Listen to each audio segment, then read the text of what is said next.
Okay, guys, here we are, back at it again. Another Inside Star Citizen. This one is called Flight of the Talon, and I gotta say, I'm very excited for this ship. It's oh, my focus is a little out of whack. It's a it's a very interesting concept, man. It has like this pod that ejects out, and like the entire cockpit is an ejection pod, basically, right?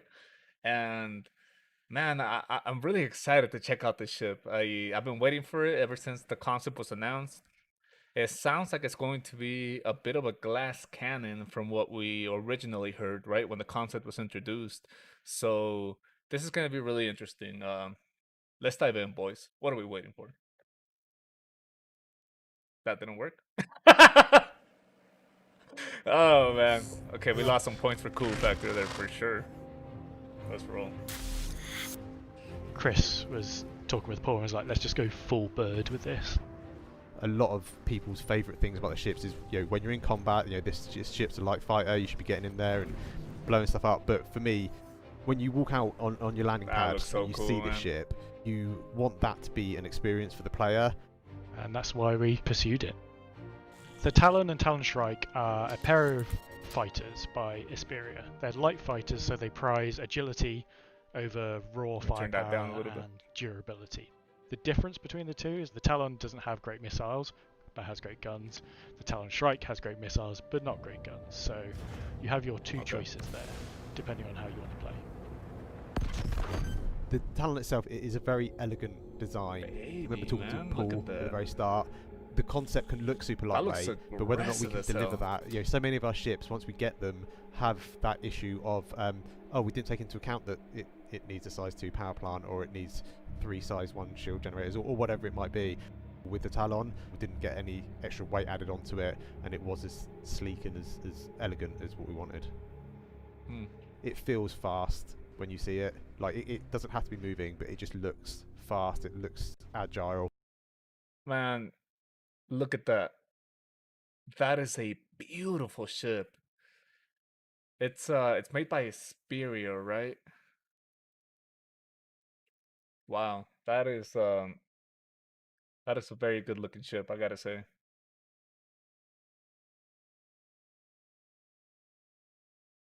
I'm digging it. I love the animation. Oh my god, look at the wings, man. It's like I don't know. A little transparent, I guess, iridescent. I don't know what the right word for it would be, but that wow, that's a very interesting On the design. ship, It looks when it's in very landing pretty, mode, man. the wings kind of fold in and the shoulders That's kind of cool. hunch back, and you get these underlying feathers that open and close depending on which flight mode you're in. I really like the landing gear, as strange as that sounds. I think it's got that hawk foot look to it. I think the way the player enters the ship and the chair comes right out towards you, and the whole thing opens up, getting cool. the dashboard to animate out the way. There's a few things that I really like about the interior of the dash. You've got this framework that runs all around the ship, so that when you're sat in that pilot seat, you feel like surrounded by this nest. I love when it opens up and you Look at see how that. the That first looks time you power the ship on. absolutely It took some inspiration gorgeous, to man. get it right. We but need I more do like cockpits it. like that. We need them. Just the overall stance of the ship. Oh, when and it's this in is flight completely is a armored, really right? nice feature This of is the what I was Skyrim asking ships. for. Thank you. Thank For you, release, we CIG. knew we wouldn't have the full ejection pod mechanic, so we worked around this. For some reason, I thought it was a adjusting glass the cockpit, ejection but seat parameters to it makes sense. support It makes sense for it to ejecting be in like any completely armored. You direction know, we it wanted. makes sense for it So to for have the Talon at a launch, carapace it will of have sorts. ejection capabilities more than other ships. So Oh my god! I gotta see that one more time. I have to see that one more time. direction we wanted. So for the Talon at launch, it will have ejection capabilities more than other ships. So you will still be able to simulate that sort of last-ditch forward eject. Want to do one final strike with my FPS weapons or melee or board onto a ship via it. But you don't remain in the ejection pod. It comes with you for a point and then it carries on to get out of your way. The Talon introduces a new technology to Star Citizen, which is the iridescent shader. from the very start of the concept, we wanted to really push the visuals of this ship, and our existing shaders really just didn't give that Oh, sort of iridescent. Yeah, bird, I guess I was right. avian, like iridescent shimmer to the shaders. So We weren't sure if we were going to get it. You know, the iridescent shader kind of, and those purple wings in the back, it kind of gives it more of a bug look to well, at least to me. You know what I mean? I forget what type of bugs have those wings, but they kind of remind me of some sort of bug. You know, more than, I guess, more so than a bird. But that might just be me. It is very avian like. And we reached out to the graphics team, and they said it was something that they can push towards doing, and they came in and they delivered it. I had some concerns over it would work for what we wanted for that initial paint job, but obviously we want to be able to support a lot more variation. But luckily, once Robin started experimenting with other paint jobs, the shader just works, and it opens up a lot of possibilities for future ships and other assets in the game.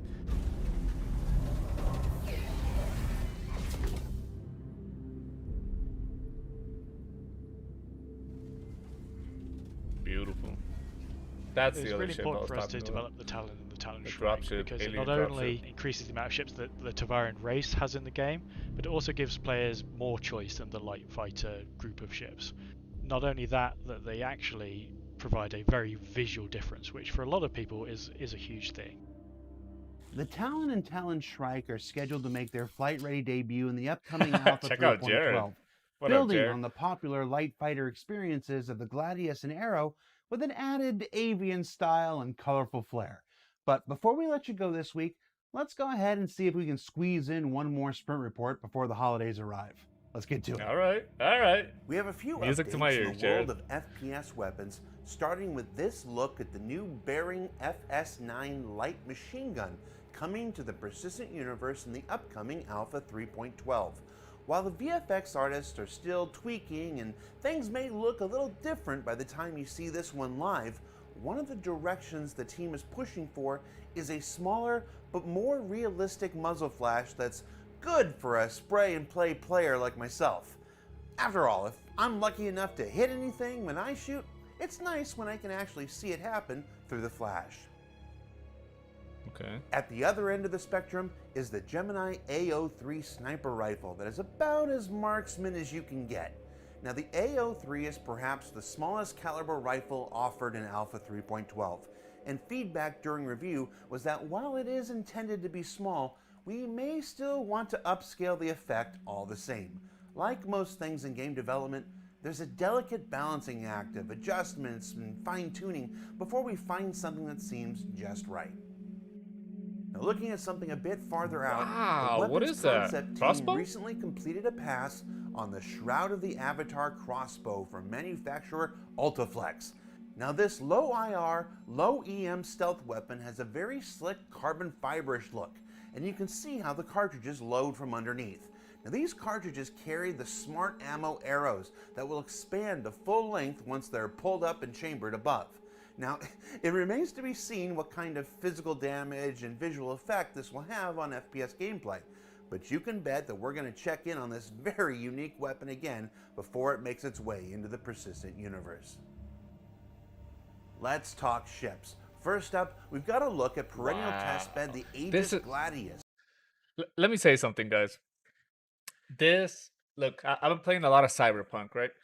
And don't get me wrong, the game is absolutely awesome. It is fantastic, right? I mean, from the level of detail and the graphics to the city, a lot of stuff. I mean, look, I do have my complaints. The the NPCs are I've encountered several clones of NPCs on the street, on the same street, even walking right next to each other. Stuff like that is kind of game breaking for me. Uh, I mean, it's not a huge deal. It's not like it's not something that I can ignore, right? I ignore so much fucking stuff with Star Citizen. Like I could ignore a few things with Cyberpunk, right? Which is a finished game for the most part. Personally, I'll probably get some death threats as well, but I think they should have waited another year. Uh, to me, it didn't seem like it was ready to launch. But you know, that's a story for another time. But yeah, this this is what makes this game fucking awesome, guys. Being able to see your components like this, being able to touch them, being able to pull them out. It's at least for me, being able to mess with screens, being able to touch buttons, being able to interact with interfaces, like those are the little things that really make a game for me. Don't get me wrong, I love the big stuff. I do. But when there is so many little fine details in a game, it all comes together to make something absolutely immersive and just, you know, you know what I mean? I don't know. I kind of lost my train of thought in the middle. All right, let's continue. It's now getting its component pass, where they add things like the coolers and the jump drives Dumb and motherfucker. whatnot. It's important items that not only have to be accessible for players in the persistent universe, but also completely usable by the AI deck crews within Squadron 42. We also have a real quick look at fan favorite the Aegis Redeemer as it continues early progress through white box phase. Now, using a modular system similar to the Vanguard series, we can already see things like the living areas and remote turret stations starting to come into their own. But the biggest ship news, perhaps, is that we've got a very work-in-progress look at the SDF shield tech currently in development. What you're seeing here is a test mock-up with temporary damage values and intermediate colors used for demonstration purposes only. Now, shields on larger ships are intended to be fairly powerful, so there was a concern during development about how players would actually know they were doing any damage at all. This led to an idea seen here, where we're testing an easily readable wear effect the attacking players could be causing to the shields across these larger ships. The Javelin used here for demonstration purposes, just because it's really big. It's important to state once more that everything you're seeing here is work in progress and done for testing purposes. Those ain't doing shit. The colors and the damage modifiers. In fact, I believe this has been confirmed, but for anyone that's not familiar with the project, I believe you can shoot those shields, and there is a chance that the round can actually ricochet and kill you or strike you, you know what I mean? And that's absolutely fucking awesome, man. The first time that I was doing tests like this on shields, I wanted to see if I could shoot from inside the ship, right? If I could, like, let's say open the door and then just start blasting someone. Like, let's say I'm riding a cutlass or something. Maybe I could get a rocket launcher or an LMG, run out the back, put the ramp down, and then just, you know what I mean? Go to town on these motherfuckers. Anyways, I noticed when I did that the shields would get hit.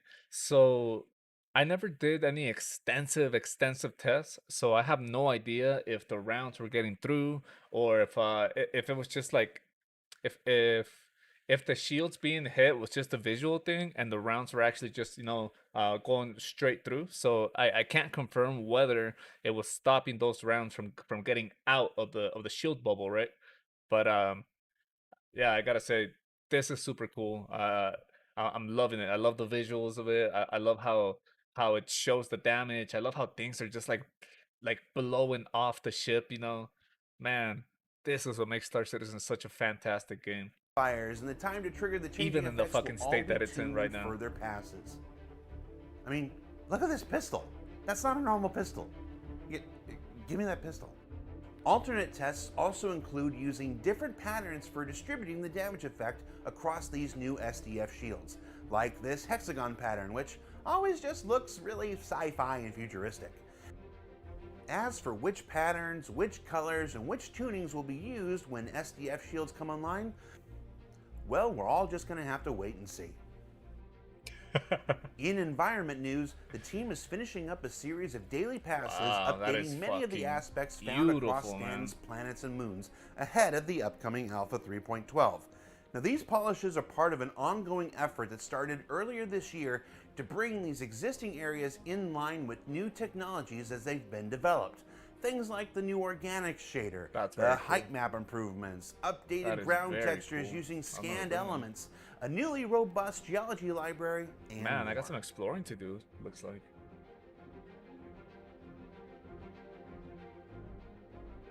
I believe they were also going to turn the old Javelin crash site into a city, into like a dystopian shipwreck city, I guess.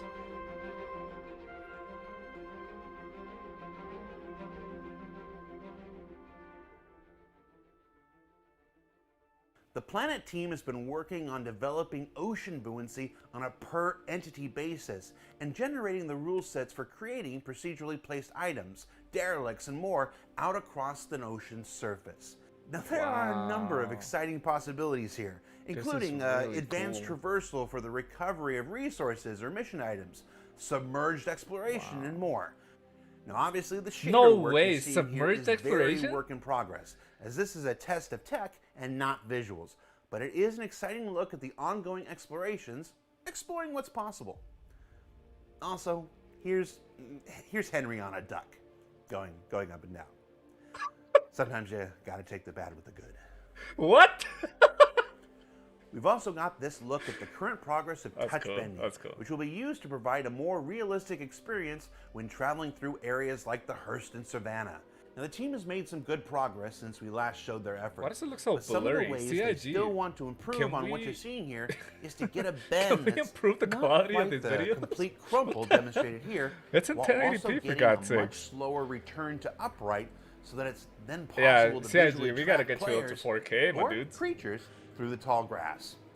Beyond these challenges, the team also needs to develop an effective way to apply the various level of detail versions necessary for a massively multiplayer game of our scale.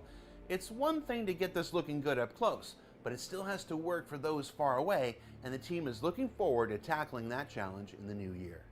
Finally, if you've been watching ISC Weekly, you've seen that we've been following along with the continuing evolution of our colonial homesteads intended to be found throughout the persistent universe. And in our last sprint report of the year, let's go ahead and take a look at just one of the earliest internal white box layouts for a communal module. Now, is this a bar, a hab, a kitchen, an activities hall? Yes! We don't know yet. That's part of the fun of game development. Because these homesteads are can't meant wait for for the this, man. I can't- far-reaching look, frontier even- areas. Even though you can't do shit, even though you won't be able to do a goddamn fucking thing with these things, right? I cannot wait for it. Just in terms of roleplay, like, this is fucking incredible. Like, I would love to be able to do my missions, blah blah blah. At the end of the stream or at the end of the video, I go back home, I lay in my bed, video's over. Next time we start, I wake up in my bed, I go straight to my hangar, grab whatever ship I have there. Have to go up to a space station to maybe grab another ship that's more suitable for the job that I'm gonna be. You know what I mean? Like, yes, yes, yes. Look, I know, I know. This is not coming soon. This is probably not coming in the next fucking year. I get it. I get it. But I love seeing it in white box, man. I love seeing that it's already a thing, right? Because for the longest time, we knew about homesteads. We knew you could buy plots of land. We knew you were gonna be able to set up a basis, right, with the pioneer and stuff. But we hadn't seen shit, man. Like, we've seen a few fucking things here and there, but it's been, you know what I mean? It's been peanuts. Like, Star Citizen has been feeding us peanuts, bro. You know what I mean? Like, we've been fucking eating peanuts for years, and I love seeing this. I fucking love this. Of something like Pyro, the team is exploring things like storm shutters to protect from the elements outside, as well as vertical traversal options to allow players to get wherever they need to go for a variety of gameplay opportunities. Overall, these homesteads are still in an exploration phase and haven't fully entered Holy production. crap! This thing is just 20 yet. minutes already. But homesteads like these are just Alright, I won't chock interrupt full anymore. of potential in what Just they watch can it till add the to end. the overall Star Citizen experience.